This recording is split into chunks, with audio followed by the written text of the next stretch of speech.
Election લડી રહ્યા છે। ચીખલી, ખેરગામ અને વાંસદાની તાલુકા પંચાયતો અમે કબજે કરશું।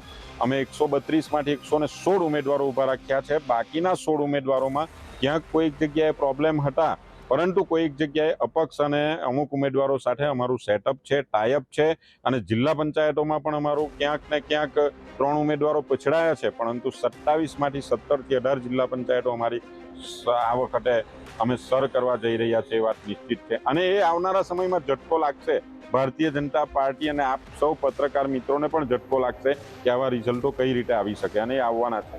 લડી રહ્યા છે। ચીખલી, ખેરગામ અને વાંસદાની તાલુકા પંચાયતો અમે કબજે કરશું। અમે 132 માંથી 116 ઉમેદવારો ઊભા રાખ્યા છે। બાકીના 16 ઉમેદવારોમાં ક્યાંક કોઈક જગ્યાએ પ્રોબ્લેમ હતા, પરંતુ કોઈક જગ્યાએ અપક્ષ અને અમુક ઉમેદવારો સાથે અમારું સેટઅપ છે, ટાઈઅપ છે અને જિલ્લા પંચાયતોમાં પણ અમારું ક્યાંક ને ક્યાંક 3 ઉમેદવારો પછડાયા છે, પરંતુ 27 માંથી 17 થી 18 જિલ્લા પંચાયતો અમારી આ વખતે અમે સર કરવા જઈ રહ્યા છે, એ વાત નિશ્ચિત છે। અને એ આવનારા સમયમાં ઝટકો લાગશે ભારતીય જનતા પાર્ટી અને આપ સૌ પત્રકાર મિત્રોને પણ ઝટકો લાગશે કે આવા રિઝલ્ટો કઈ રીતે આવી શકે, અને એ આવવાના છે।